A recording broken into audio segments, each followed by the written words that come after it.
नमस्कार, जय हिंद, जय भारत। राजस्थान के इस इतिहास के सफरनामे में एक बार आपका फिर से स्वागत है और उम्मीद करता हूं कि आप सभी स्वस्थ और अच्छे होंगे। तो देखिए, आज की इस क्लास में हम मेवाड़ के एक महान शासक महाराणा राज सिंह के बारे में पढ़ेंगे।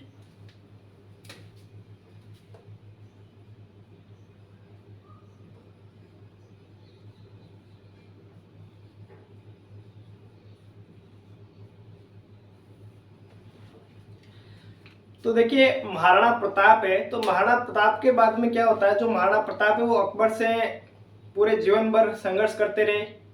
उन्होंने अकबर यानी मुगलों की अधीनता स्वीकार नहीं की।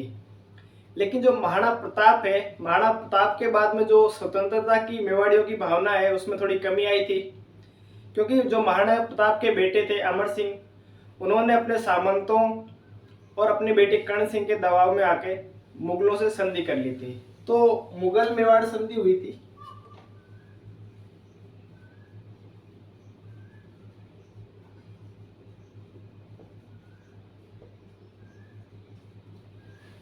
सोलह सौ पंद्रह में होती है।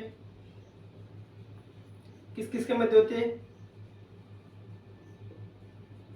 मुगल बादशाह जहांगीर और अपने मेवाड़ का राजा है महाराणा प्रताप का पुत्र महाराणा अमर सिंह प्रथम।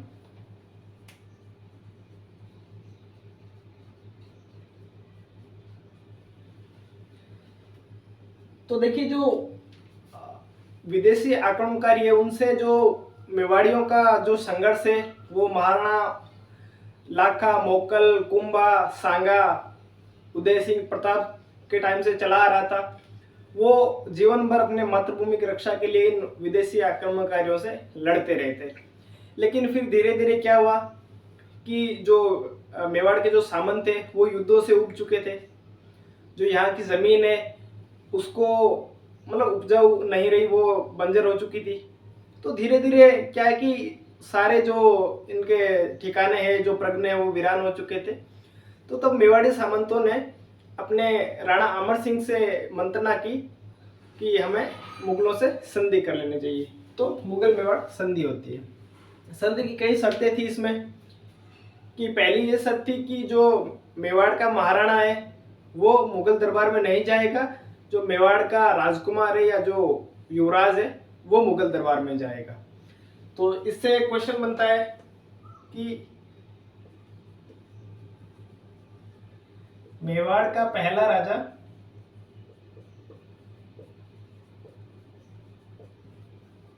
जो मुगल दरबार में गया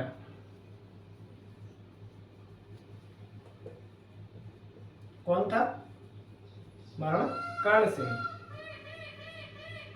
कर्ण सिंह अपने महाराणा प्रताप का पोता था और महाराणा प्रताप के बेटे अमर सिंह का बेटा था। और कर्ण सिंह के कहने पर ही महाराणा अमर सिंह ने मुगलों से संधि की थी। तो ये किसी भी एग्जाम में इंपॉर्टेंट क्वेश्चन हो सकता है कि मेवाड़ का पहला राजा कौन था जो मुगल दरबार में गया और मुगल दरबार में अपनी सेवाएं दी, तो वो कौन था? महाराणा कर्ण सिंह। तो कर्ण सिंह के बाद में जो राजा बने, कर्ण सिंह के बाद में राजा बनते हैं जगत सिंह, और जगत सिंह के बाद में राजा बनते हैं ये अपने राज सिंह।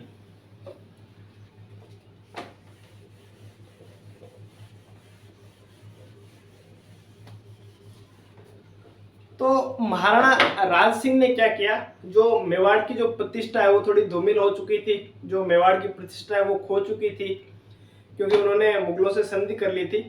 तो उस खोई हुई प्रतिष्ठा को वापस लाने का प्रयत्न किया और अपना नाम राणा कुंभा, राणा सांगा और राणा प्रताप के बराबर दर्ज किया। तो इनका जो कार्यकाल है वो 1652 से 1680 ईस्वी का है। ये दो मुगल शासकों के समकालीन थे, एक तो शाहजहां और दूसरा है औरंगजेब।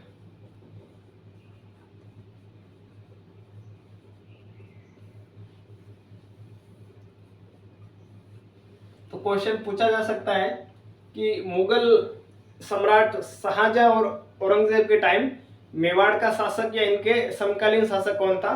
तो वो कौन था? अपने राज सिंह। इसके बाद में जब राज सिंह मेवाड़ के राजा बनते तो इन्होंने पहला काम क्या किया, चित्तौड़ किले की मरम्मत शुरू करवा दी।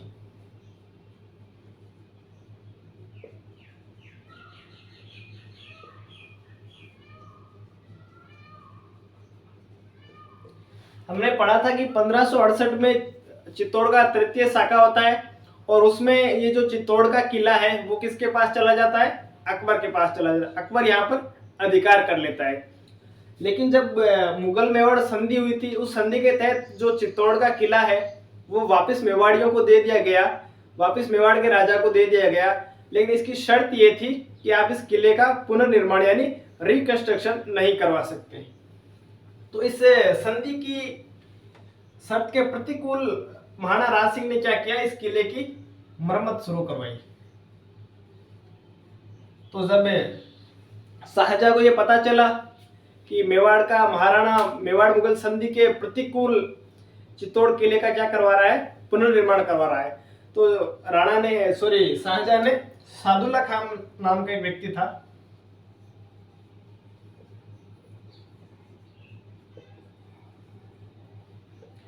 सादुल्ला खान के नेतृत्व में सेना भेजी और इस पुनर्निर्माण को रुकवाया। और इस सेना ने क्या किया, जो चित्तौड़ किले के पुनर्निर्माण, जो बुर्ज और जो खंबे, जो छतरियां वगैरह थी, उसको तोड़ दिया। तो क्वेश्चन पूछा जा सकता है कि जब मेवाड़ महाराणा राज सिंह ने चित्तौड़ किले का पुनर्निर्माण शुरू करवाया था तो शाहजहां ने किसके नेतृत्व में सेना भेजी, किसके नेतृत्व में भेजी, सादुल्ला खान के नेतृत्व में। इसके बाद में जब शाहजहां बीमार हो जाता है तो इसके पुत्रों के बीच में उत्तराधिकार युद्ध होता है। कौन सा युद्ध होता है, उत्तराधिकार।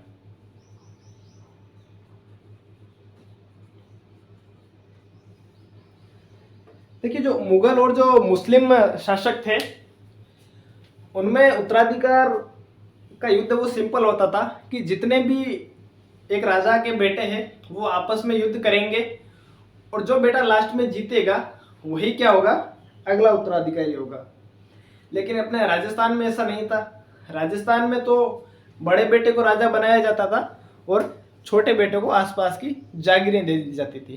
तो शाहजहां के 4 बेटे थे, औरंगजेब, दारा सिको, शुजा और मुराद।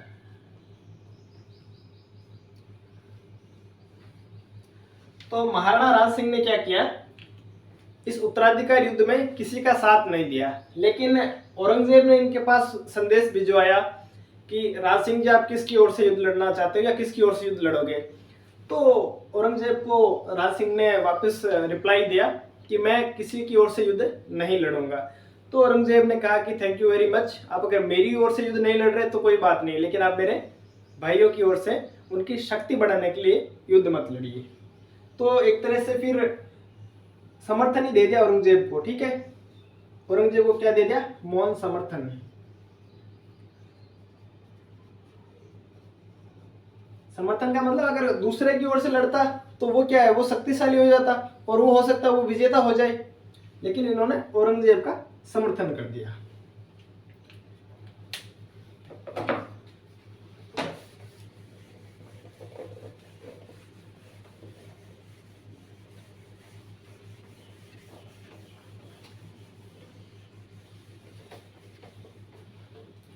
महाराणा राज सिंह की उपाधियां हैं। सबसे उन्होंने पहली उपाधि धारण की थी विजय कटकातु। इसका मतलब होता है शत्रुओं का संहार करने वाला। इसके बाद में एक और पद्धति स्टार्ट की, तुलादान पद्धति।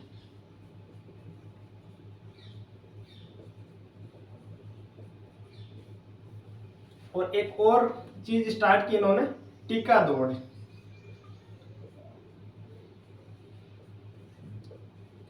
टीका दौड़ का मतलब होता था कि अगर मेवाड़ में कोई भी नया राणा बनेगा या कोई भी नया राजा बनेगा, वो क्या करेगा, आसपास के क्षेत्र में शिकार करने जाएगा।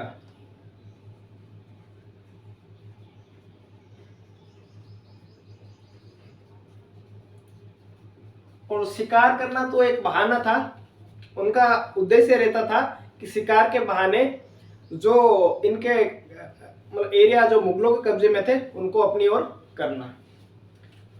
तुलादान मतलब कि सोने चांदी और जेवरातों में तुल के उनको दान कर देना, यानी सोना चांदी और जेवरातों का दान करना, ये क्या हो गया, तुला दान।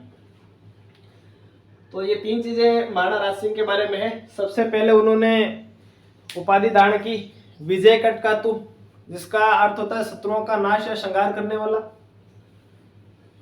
फिर होता है तुलादान पद्धति। तुलादान का मतलब होता है कि कोई राजा अपने बराबर सोने चांदी या जेवरातों में तुलकर उनको क्या करना, दान कर देना। और एक और पद्धति इन्होंने स्टार्ट की, टीका दौड़, कि जब भी कोई नया राजा बनेगा मेवाड़ का, वो टीका दौड़ उत्सव मनाएगा। इसका मतलब है आसपास के क्षेत्रों में शिकार खेलने जाएगा। लेकिन उनका वास्तविक उद्देश्य रहता था कि जो इनके एरिया है, जो इनके क्षेत्र है, जो मुगलों के अधिकार में है, उनको धीरे धीरे अपने अधिकार में करना।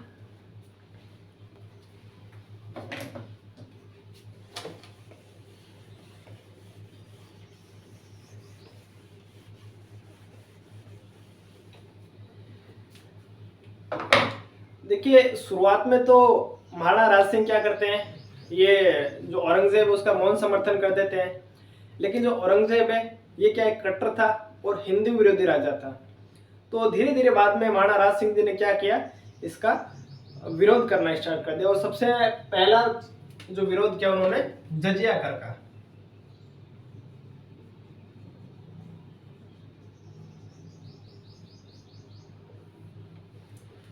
तो आइए जजिया कर के बारे में बात करते हैं कि जजिया कर क्या होता है। तो गैर मुसलमानों पर लगने वाला कर था, कि जो बंदा मुसलमान नहीं है उसको ये कर देना होता है, चाहे वो बच्चा हो, चाहे बूढ़ा हो, चाहे महिला हो, चाहे थर्ड जेंडर हो, सबको ये कर देना होता है, गैर मुसलमानों को।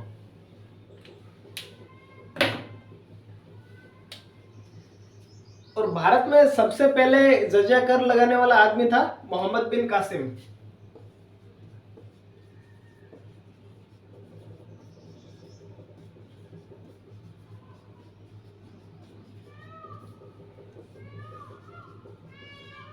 भारत में प्रथम बार जजिया कर लगाने वाला आदमी।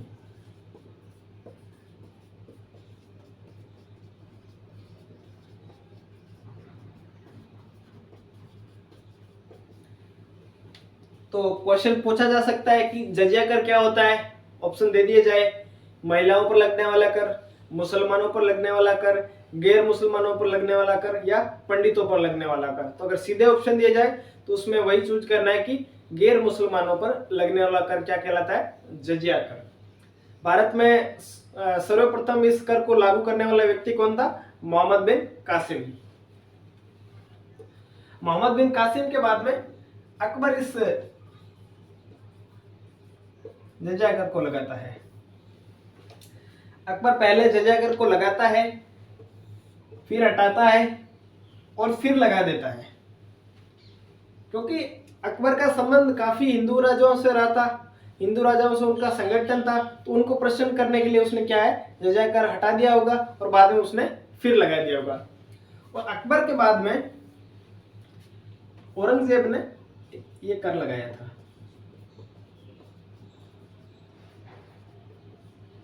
लेकिन जब औरंगजेब ने ये कर लगाया तो मेवाड़ के महाराणा राज सिंह ने विरोध किया इसका, और औरंगजेब मेवाड़ से कभी जजिया कर वसूल नहीं कर पाया था।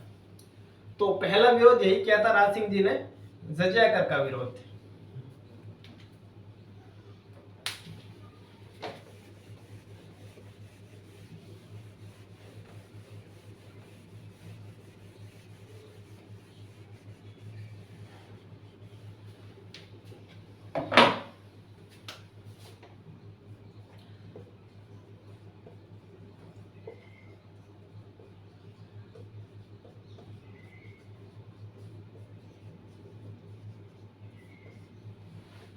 हिंदू मंदिरों की रक्षा। देखिए, जो औरंगजेब था वो एक कट्टर आदमी था। वो हिंदू धर्म के का विरोधी राजा था। तो उसने जगह जगहों पर क्या कर दिया, हिंदुओं के मंदिर तोड़ने का आदेश दे दिया था। और हमने एक और भी अपने मारवाड़ के राजा होते हैं महाराजा जसवंत सिंह। तो जब औरंगजेब ने जोधपुर में मंदिर तोड़ने का आदेश दिया था, तो ठेठ अफगानिस्तान में बैठे जसवंत सिंह ने वहां की मस्जिदें तोड़ने का आदेश दे दिया था। इस चीज को सोचकर औरंगजेब को अपना निर्णय बदलना पड़ा था। तो हिंदू मंदिरों की रक्षा, कि औरंगजेब के हिंदू मंदिरों को तोड़ने की नीति का विरोध किया था।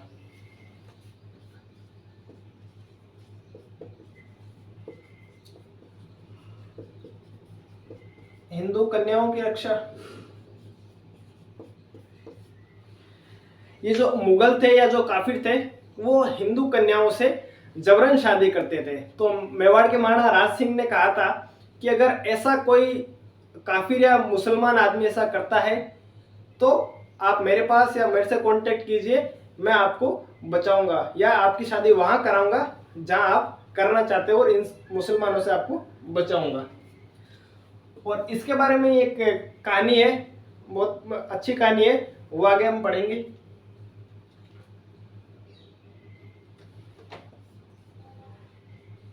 इसके एक और था राठौड़ सिसोदिया गठबंधन।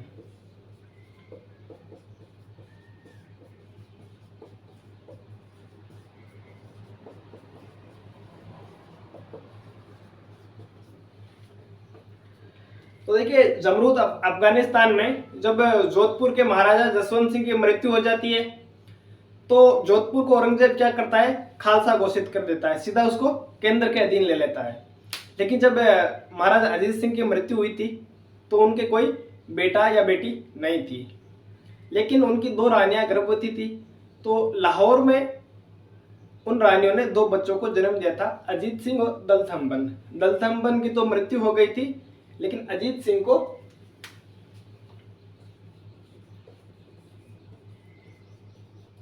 अजीत सिंह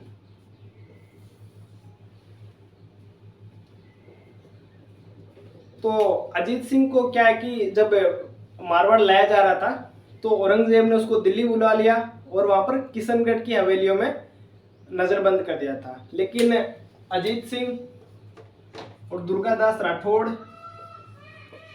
और एक गोरा नाम की महिला और अन्य मारवाड़ के सामंतों ने अजीत सिंह को सुरक्षित मारवाड़ पहुंचा दिया था।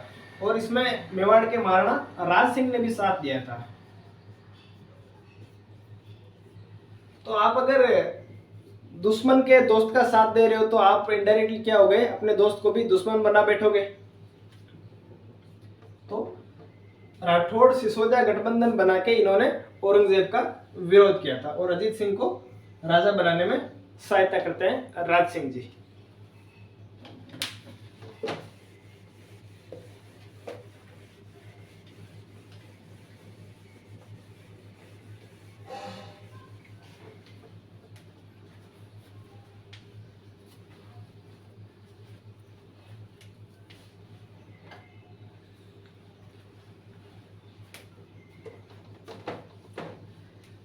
तो देखिए, किशनगढ़ की एक राजकुमारी है, राजकुमारी का नाम है चारुमती।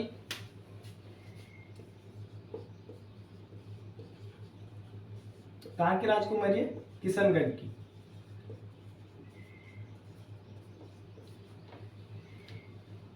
तो जो मुगल बादशाह औरंगजेब था वो किशनगढ़ की राजकुमारी चारुमती से जबरदस्ती शादी करना चाहता था। कौन है? औरंगजेब।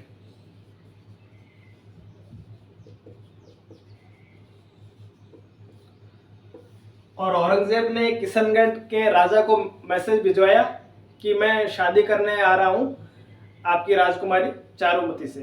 किशनगढ़ एक छोटी रियासत थी तो उसका कोई साहस नहीं था कि वो मुगलों की इतनी बड़ी सेना से मुकाबला कर सके। तो इन्होंने फिर मैसेज वापस औरंगजेब के पास भिजवाया कि आप जब चाहो तब आओ, हम हमारी राजकुमारी की शादी आपसे कर देंगे। लेकिन जो चारुमती है वो क्या है, औरंगजेब से शादी नहीं करना चाहती है। लेकिन ये बात इसने अपने पिता को, अपने भाई को और अपने किशनगढ़ के सामंतों को बताई, लेकिन वो इतने शक्तिशाली नहीं थे कि मुगलों की इतनी बड़ी फौज का सामना कर सके। तो इन्होंने, चारुमती ने कहा कि मैं तो औरंगजेब से शादी नहीं करूंगी, लेकिन इसके पिता और बाकी सामंतों ने कहा शादी तो आपको किशनगढ़ को बचाने के लिए करनी पड़ेगी। तब चारुमती को याद आते हैं महाराणा राज सिंह।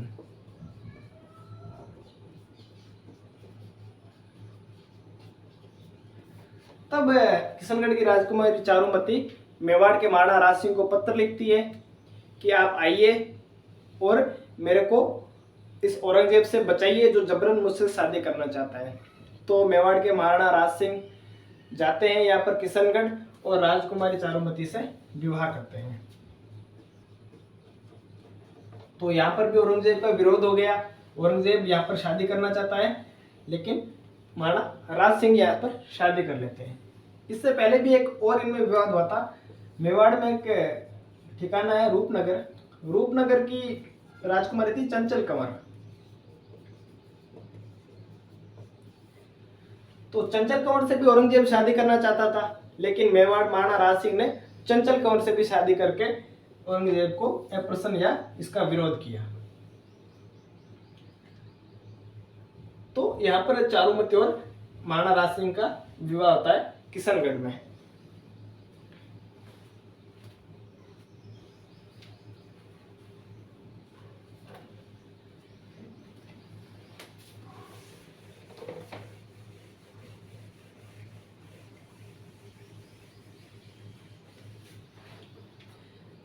लेकिन जब मेवाड़ महाराणा राज सिंह किशनगढ़ की राजकुमारी चारुमती से शादी करने के लिए किशनगढ़ की ओर बढ़े, तब उसी समय औरंगजेब भी अपनी सेना लेकर किशनगढ़ की ओर बढ़ा।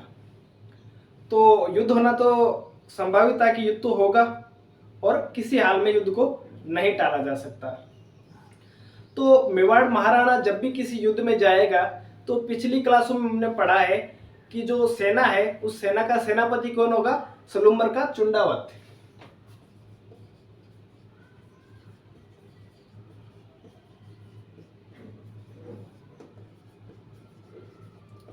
हरावल का नेतृत्व करेगा। हरावल यानी सेना का अगली भाग।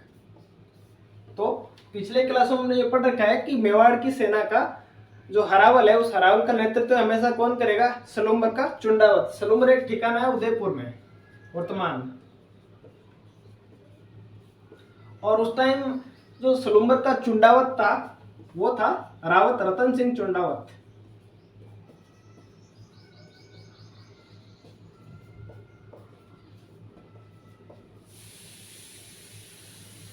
तो महाराणा राज सिंह जी ने सलूम्बर के सामंत रतन सिंह चुंडावत को मैसेज भिजवाया कि आप अपनी सेना तैयार कीजिए और जो औरंगजेब है उसको किशनगढ़ पहुंचने तक रोकिए जब तक मैं राजकुमारी चारुमती से शादी नहीं कर लेता।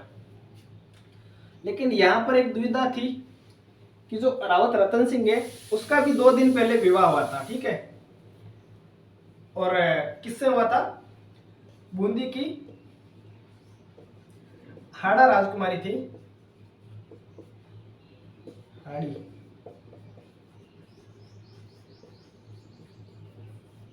सहल कंवर।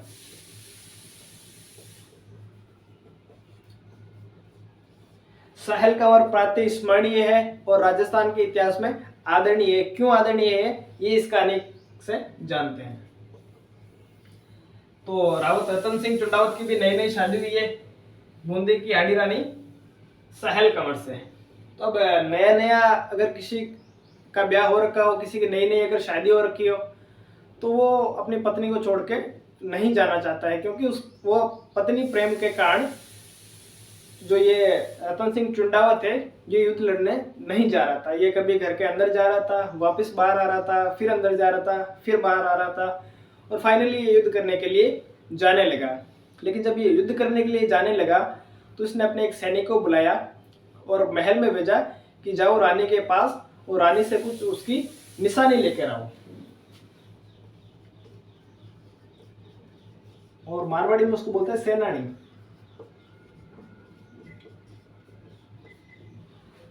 तो जब सैनिक रानी सैल कंवर के पास गया और कहा कि चुंडावत जी ने मुझे भेजा है आपकी निशानी मांग और आपकी निशानी मंगवाई है, तो हाड़ी रानी सैल कंवर मन ही मन में सोचती है कि जो बंदा, जिसके बंदे के मन में मैं बसी हूँ, वो क्या युद्ध करेगा और क्या युद्ध में जीतेगा। तो ये हाड़ी रानी सैल कंवर अपनी गर्दन काट के थाल में रख के चुंडावत के पास भिजवाती है। तो इसी के बारे में कहा गया है कि चुंडावत मांगी सेनानी, सिर काट दे दियो सतरानी। मेघराज मुकुल एक लेखक है, उनकी एक कविता भी है।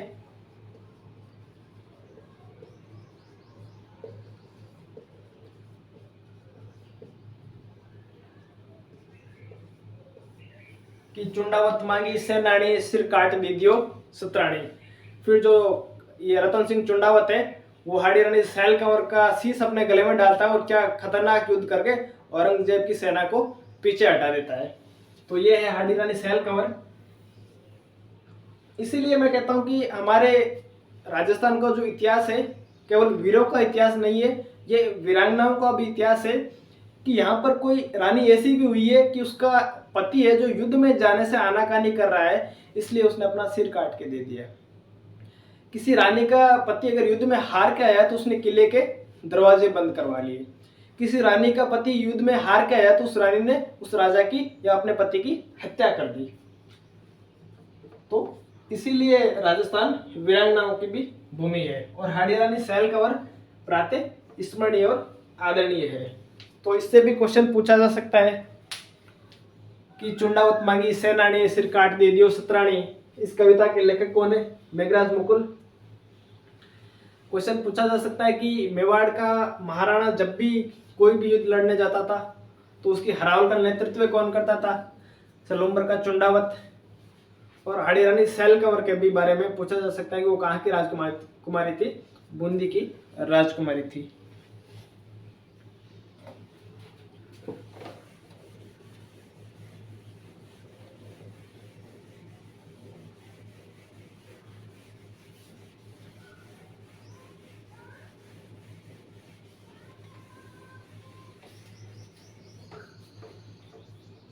इसके बाद में हम पढ़ते हैं राणा की सांस्कृतिक उपलब्धियां।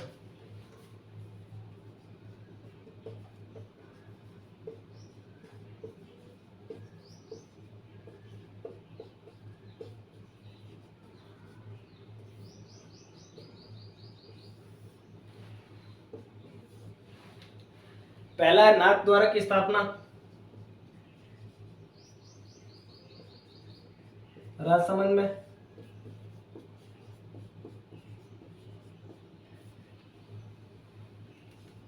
दूसरा है द्वारकाधीश मंदिर।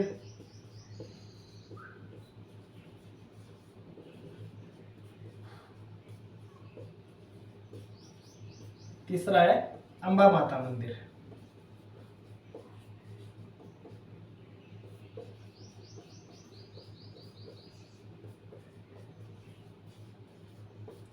तो ये तीन प्रसिद्ध मंदिर है जो किसने बनवाए थे? महाराणा राज सिंह ने बनवाए थे। नाथ द्वारा, यहां पर नाथ द्वारा की स्थापना है कि मथुरा से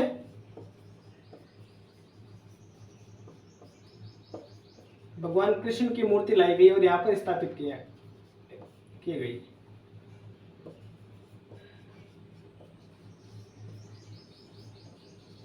कहां से लाई गई? मथुरा से लाके यहाँ पर नाथ द्वारा में भगवान कृष्ण की मूर्ति की स्थापना की गई। तो यहाँ पर ये मंदिर हो गया। फिर द्वारकाधीश मंदिर, फिर अंबा माता मंदिर, ये तीन प्रसिद्ध मंदिर है महाराणा राज सिंह के द्वारा बनाए गए।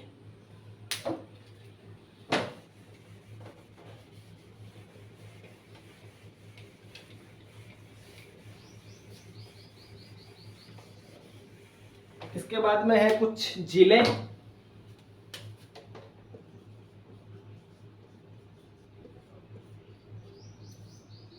पहले त्रिमुख बावड़ी,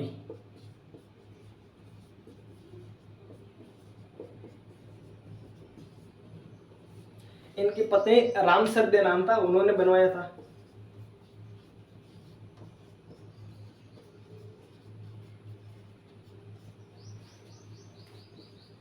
दूसरा है जाना सागर तालाब।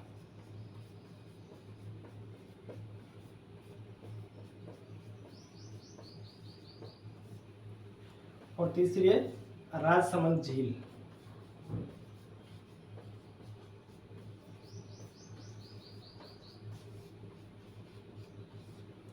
ये तीन प्रमुख झीलें हैं जो किसके द्वारा बनवाई गई?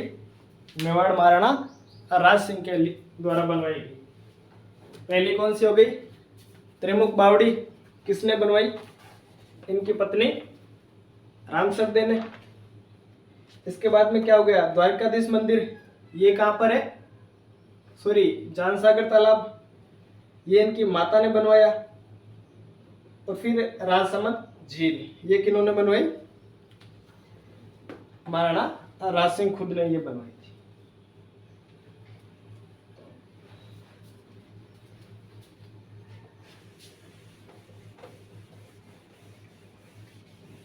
और महाराणा राज सिंह के समय की सबसे बड़ी चीज है राज प्रशस्ति।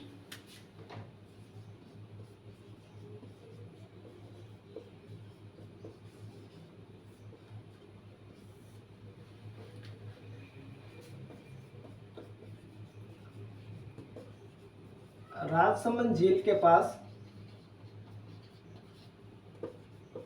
नौ चौकी स्थान है, वहां पर यह लगवाई गई है राज प्रशस्ति।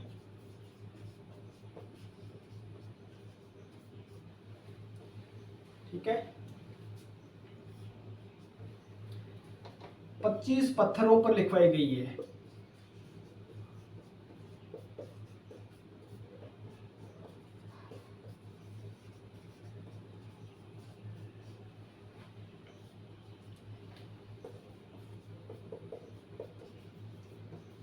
संस्कृत भाषा की सबसे बड़ी प्रशस्ति। और ये प्रशस्ति किसके बारे में है? बप्पा रावत से लेकर राज सिंह के समय तक की सारी जानकारियां देता है कि बप्पा रावल से लेकर जितने भी राजा हुए उन सभी राजाओं की जानकारियां देता है। तो ये था अपने महाराणा राज सिंह के बारे में कि जहाँ पर जो मेवाड़ की प्रतिष्ठा एकदम उच्च थी, महाराणा कुंभा, महाराणा सांगा और महाराणा प्रताप के टाइम, क्योंकि उनमें स्वतंत्रता की भावना थी। लेकिन धीरे धीरे महाराणा अमर सिंह, महाराणा कर्ण सिंह और महाराणा जगत सिंह के टाइम ये जो स्वतंत्रता की भावना है वो थोड़ी धूमिल हो चुकी थी। जो मेवाड़ की प्रतिष्ठा है वो भी थोड़ी धूमिल हो चुकी थी। लेकिन इस प्रतिष्ठा को फिर से लाने या इस प्रतिष्ठा को फिर से बनाने का अगर श्रेय जाता है तो वो जाता है मेवाड़ के महाराणा राज सिंह को। धन्यवाद।